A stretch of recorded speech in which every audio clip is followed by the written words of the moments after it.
My brother's wife is accusing me of sabotaging her pregnancy because I refused to let her use my guest room. But the medical reports tell a different story. My older brother, Daniel, has always been my rock.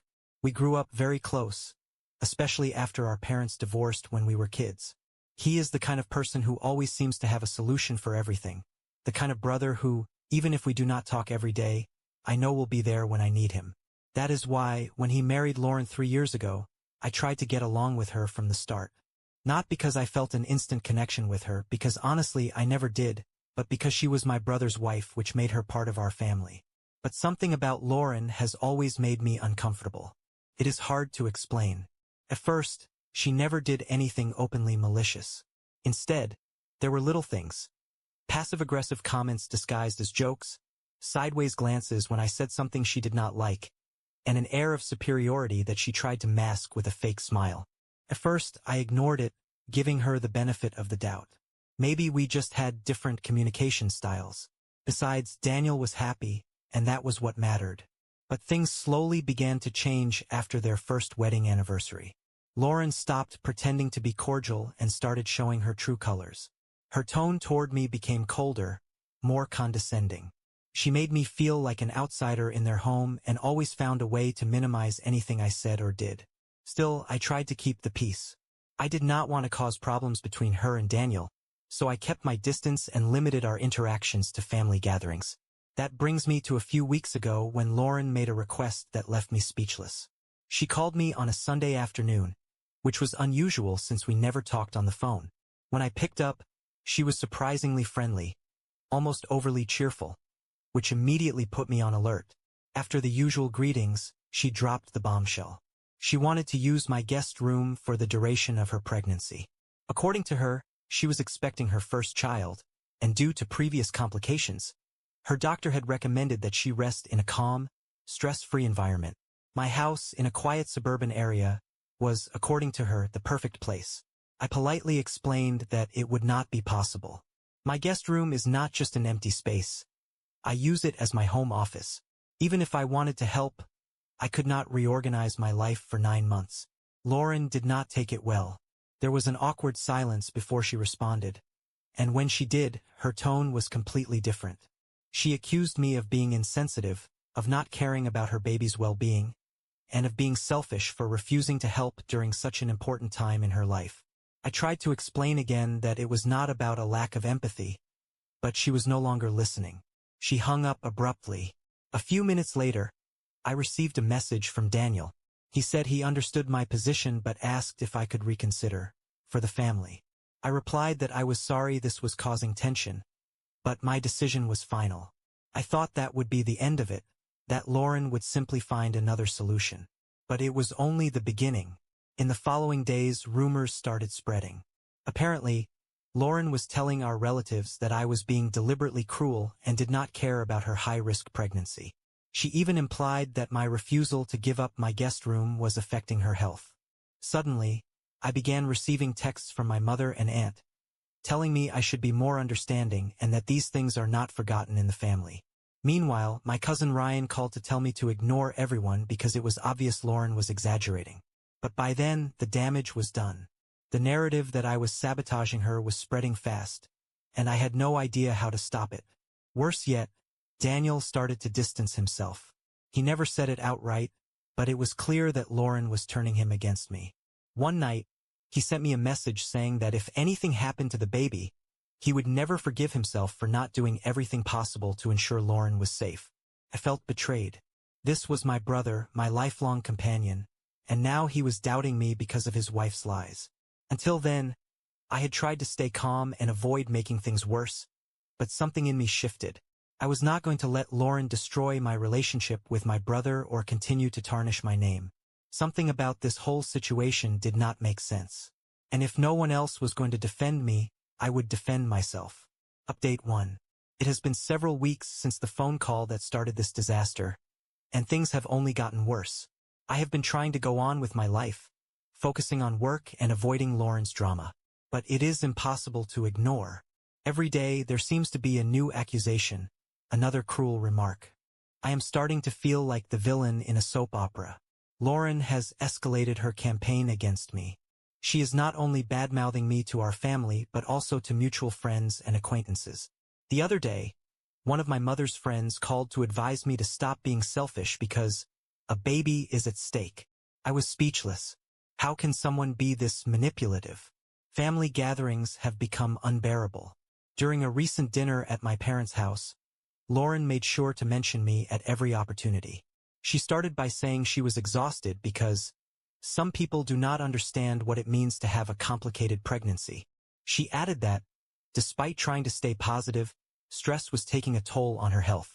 Everyone knew she was talking about me, but no one said a word. I felt like I was on trial, being silently judged. Daniel, on the other hand, is clearly torn. I can see it on his face every time we talk. Part of him does not want to believe I am the person Lauren is making me out to be. But on the other hand, he is being worn down by his wife's constant complaints. Recently, he sent me a long, confusing message, essentially asking me to make peace with Lauren for the sake of family harmony. He asked me to make peace with Lauren for the sake of family harmony. When I replied that I did not understand why I was the one who had to give in, he left my message unread. We have not spoken since. But the worst part happened a few days ago. In what I believe was a deliberate attempt to humiliate me, Lauren showed up at my parents' house while I was there and began recounting, in excruciating detail, everything her doctors had supposedly told her about her high-risk pregnancy. She claimed that stress was raising her blood pressure and that the baby was in danger if she did not find a way to relax. Then, looking straight into my eyes, she added, "But of course, some people just do not care about these things." I do not know how I managed to stay calm. My blood was boiling, but I knew that reacting aggressively would only give her more ammunition to use against me. Instead, I forced a fake smile and acted as if her words did not affect me. My mother, however, did not help. She looked at me with disapproval and then turned to Lauren and said, "I wish we could do more for you." More? As if I was not the victim here? To make things worse, one of my friends, who works at the same hospital where Lauren is supposedly receiving treatment, told me something odd. According to her, there was no mention of stress as a primary cause of complications in any of the medical records for pregnant patients. This left me both intrigued and skeptical. I do not want to believe that someone would lie about something as serious as a pregnancy. But with Lauren, I am not sure of anything anymore. I feel trapped.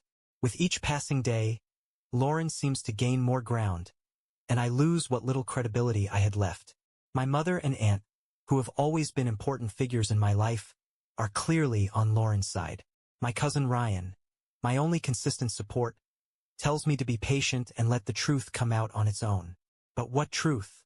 If I do not act soon, Lauren is going to destroy my relationship with Daniel, and my reputation in the process. I am considering taking more drastic measures. I do not know exactly what yet, but I need a way to prove that I am not the horrible person Lauren is portraying me to be. And if there is something suspicious going on, I will not hesitate to expose it.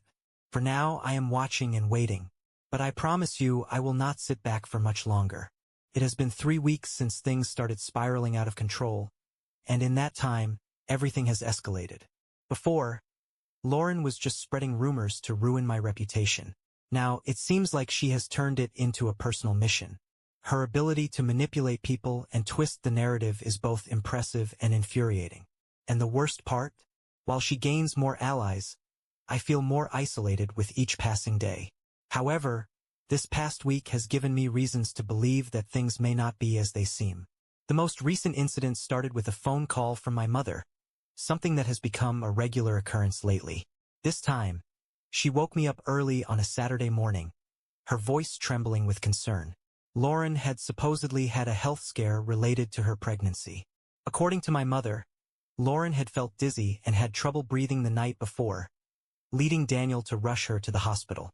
According to my mother, the doctors managed to stabilize her but made it clear that she was at high risk if she did not reduce her stress levels immediately. "And you know what that means, right?" My mother said in a tone I recognized all too well, accusatory, expectant. I knew exactly where this conversation was headed, but I let her continue. "It means she needs peace, calm, and you could provide that." That was the final straw. After weeks of being attacked and slandered, hearing those words from my own mother was a low blow. I clenched my jaw and responded as calmly as I could. Mom, I understand your concern, but I still do not see why this is my fault. I am not against Lauren or her pregnancy. I just said I cannot give up my room. That should not be a crime. She did not want to hear it. Before hanging up, she left me with one final stab. I just hope you will not regret this if something terrible happens. After the call, I sat on my bed for what felt like an eternity, trying to process everything. Yes, I was furious. But beneath the anger, a small doubt began to creep in. What if I was wrong? What if, by standing my ground, I was actually putting an innocent life at risk? But something did not add up. This entire situation, the way every conversation, every family gathering revolved around Lauren's pregnancy and my supposed role as the villain, made no sense. Why was she working so hard to paint me as the bad guy instead of focusing on her own health and the baby? That same day, as I tried to make sense of it all, I received a message that left me stunned. It was from Sarah, a close friend of mine who worked as a nurse at the hospital where Lauren had been taken. Hey, I do not know if this is relevant, but I checked last night's records. Lauren was here, but something does not add up. What she is describing as pregnancy complications does not match what I saw in her medical report. Of course, I cannot tell you more. It would be unethical, but I think you should pay attention. A chill ran down my spine. What did she mean by that? Was Lauren not as sick as she claimed? Or worse, was she exaggerating or even faking everything? My mind raced with possibilities, each one more outrageous than the last. At first, I felt guilty for even considering that someone could lie about something as serious as a pregnancy. But then I remembered all the inconsistencies, all the things Lauren had said that never quite made sense. For example, why did she always speak vaguely about her doctors, never mentioning names or specific diagnoses? Why did her symptoms change depending on who she was talking to? That was the moment I decided I had had enough. I had tried to keep the peace. I had ignored her accusations. I had endured weeks of being the target of her smear campaign. But now, with this new information, with Sarah's new information, I felt I had real reasons to suspect that something much bigger was going on. I decided I needed professional help, someone who could uncover the truth without me having to get directly involved. That same day, I searched for a private investigator. I found Richard, a man experienced in family cases with a reputation for being extremely discreet. When I explained the situation, he was not surprised, as if he had heard similar cases before. He told me that these things take time, but he would do everything possible to find inconsistencies or proof that could clear my name. I gave him all the information I had, the dates Lauren claimed to have had complications, the vague names of the doctors she mentioned, and even details about the family gatherings where she made her accusations. Richard assured me he would start working immediately.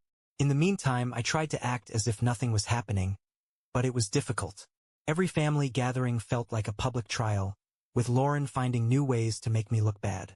During a recent dinner, she once again brought up how hard her pregnancy had been, and how some people simply did not understand the importance of support. As expected, my mother immediately agreed with her. I, on the other hand, stayed silent. There was no point in fighting back, not when I hoped to have the evidence soon that would finally end this farce. Still, I could not shake my anxiety. What if I was wrong? What if Lauren was actually telling the truth, and this was all just a huge misunderstanding? But my instincts kept telling me otherwise. There were too many things that did not add up, too many unanswered questions. For now, all I could do was wait. Richard promised me a preliminary report in the coming days, and I was crossing my fingers that he would find something to help me understand what was really happening. If Lauren was lying, I swear I would not stop until I exposed her. But if I was wrong, well, I would have to face the consequences. Either way, I was not giving up. It has been 2 months since I decided to hire Richard, the private investigator. And what he uncovered not only confirmed my suspicions but also left me completely speechless. I never imagined things would reach this level of manipulation and deception. What started as a family dispute over a guest room has turned into something worthy of an investigative show. Now, I have in my hands the kind of proof that could change everything. Over these past weeks, I have done my best to stay calm and act normal, but it has been difficult. Lauren has not stopped her passive-aggressive attacks at family gatherings, and my relationship with Daniel is practically shattered. He barely speaks to me, and when he does, his tone is distant and cold, something I have never experienced from him before. It hurts deeply because Daniel has always been my biggest supporter. But now it seems like Daniel has chosen to believe Lauren's lies. A few weeks ago, during a family dinner at my parents' house, Lauren arrived late, as usual, making sure everyone noticed her entrance. She sat at the head of the table, resting a hand on her stomach, which, by the way, still looked just as flat as it had 3 months ago, and started talking about how difficult her pregnancy had been. According to her, the doctors were increasingly worried about her health, but thanks to her strength and the family's prayers, she was holding on. What really caught me off guard was when she looked straight at me and said, "Sometimes the people we least expect can be the ones who hurt us the most. But I have faith that everything will turn out fine." My mother, as always, comforted her, while my father looked uncomfortable but said nothing. I took a deep breath and stayed silent because I knew I would soon have the truth on my side. And that truth arrived a week later. The revelation. Richard called me on a Friday morning. His voice was calm but carried a hint of disbelief. "You need to see this in person." We met at a cafe, where he handed me an envelope filled with documents and photographs. First, the medical reports. According to Richard, Lauren had indeed visited the hospital on the dates she claimed, but not for pregnancy complications. In fact, the medical records showed she had never been pregnant at all. Her visits were for minor symptoms like dizziness and headaches, which doctors attributed to stress or, in some cases, dehydration. There was no mention of a pregnancy anywhere in the reports. Then came the photographs. Richard had followed Lauren for a week and discovered that, far from being on strict bed rest as she claimed, she spent most of her time at a rented art studio, working on her projects. In one of the pictures, she was even seen carrying heavy boxes, something no one with a high-risk pregnancy, or even a normal pregnancy, would do. But the most shocking piece of evidence was the final puzzle piece, an audio recording. Richard had managed to obtain a recording of Lauren talking to a friend at the art studio. In it, Lauren admitted that the entire pregnancy was a lie, a manipulation to control Daniel and the rest of the family. Her real goal? To get me to give up my guest room. Not because she needed it to rest, but because she wanted to turn it into her personal art space. "It is perfect," she said in the recording. "The natural light, the space. It is exactly what I need for my projects. And if I have to fake a pregnancy to get it, then so be it. Daniel's family is so easy to manipulate." Hearing those words felt like a bucket of ice water had been dumped over me. On one hand, I felt relief. I finally had concrete proof that I was not the horrible person Lauren had painted me to be. But on the other hand, I felt an indescribable rage. How could someone be so calculating, so cruel? Lauren had not only played with my family's emotions, but had also destroyed my relationship with my brother, and Lauren had ruined my reputation. I spent the entire weekend analyzing the information, trying to decide what to do. Part of me wanted to confront her immediately, but I knew that would not be enough. Lauren had manipulated my entire family, and I wanted to make sure everyone knew the truth, to leave her nowhere to hide. I decided to organize a family meeting at my parents' house. I convinced my mother that we needed to talk, that I was concerned about Lauren's health and wanted to ease the tension. It was not easy, but she agreed. The meeting was set for the following Sunday. Until then, all I could do was wait and prepare. In the meantime, I did not tell anyone what I had discovered. Not even my cousin Ryan, who had been my only ally. I wanted everyone to hear it at the same time. I did not want to give Lauren a chance to twist the narrative before the truth was revealed. Sunday was just around the corner, and honestly, I could not wait to see how Lauren would try to justify what she had done. If she thought she could play with me and walk away unscathed, she was about to get the shock of her life. Update 4. Sunday arrived, bringing a storm of emotions I could barely contain. Nerves, bottled-up anger, and a burning desire to clear my name.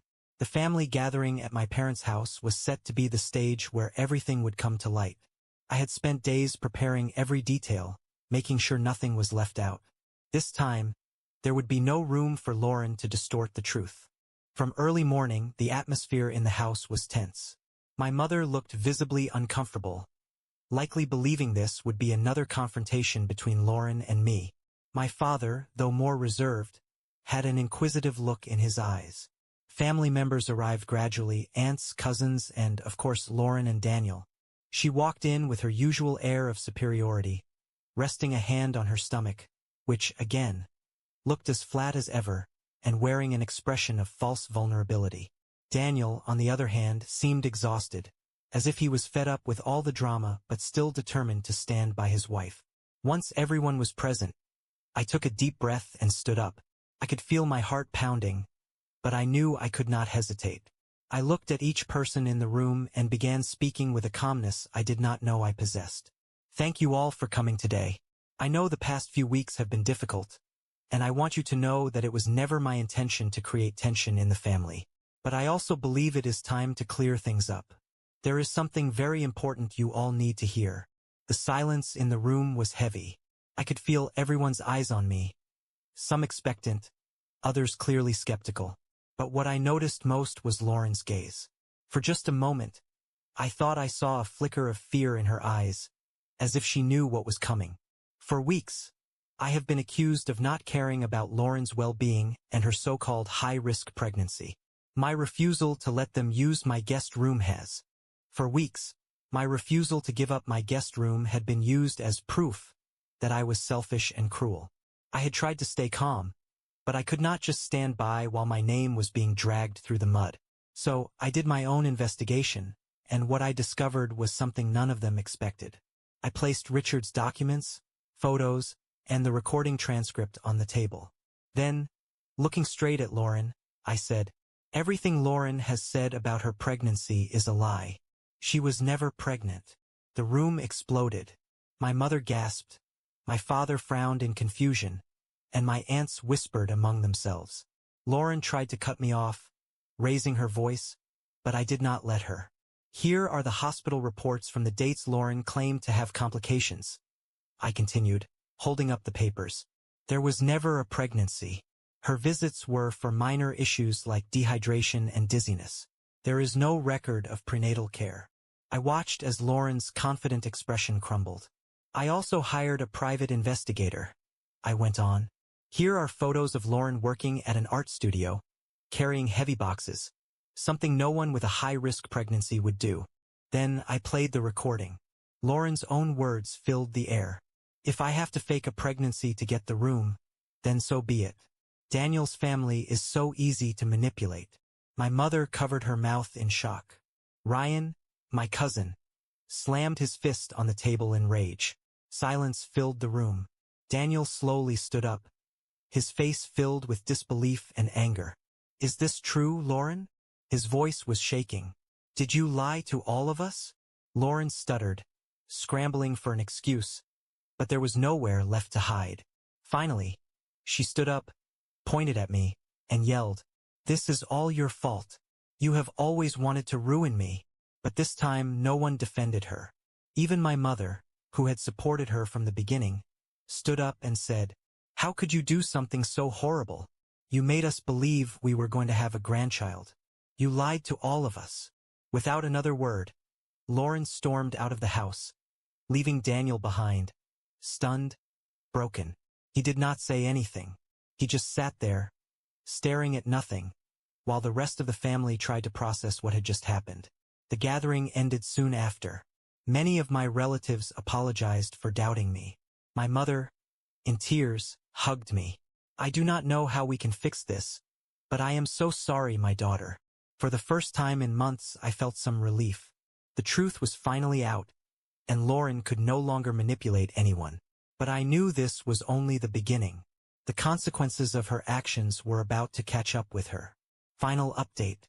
It has been 6 months since that explosive family gathering. Exposing the truth brought relief, but it was not the end of the drama. What happened afterward was a series of consequences Lauren never saw coming. She vanished completely, no calls, no family events, avoiding everyone. Daniel stayed at my parents' house for a few days, trying to process everything. We had several tough but necessary conversations. He was devastated, not just angry at Lauren, but struggling with the realization that the woman he had chosen to spend his life with had deceived him so cruelly.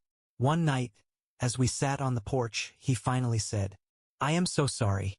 I do not know how I could have believed her. I guess I just wanted to think she would never do something like this. But now I see how blind I was.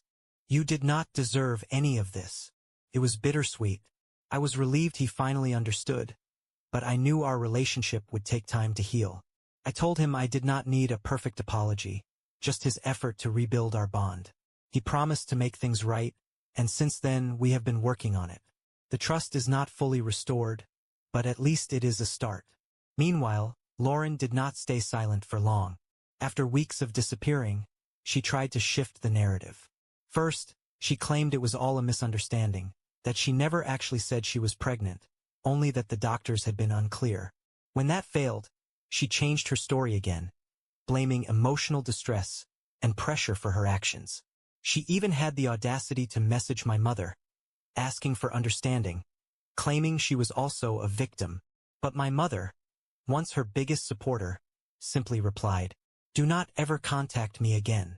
From that moment, the entire family cut ties with Lauren. My parents made it clear she was no longer welcome, and my cousins and aunts followed suit. No one wanted anything to do with Lauren after her lies were exposed. But the hardest blow came when Daniel decided to end their marriage. The divorce was quick and relatively simple since they had no children or shared assets. Still, Lauren did not leave without a fight.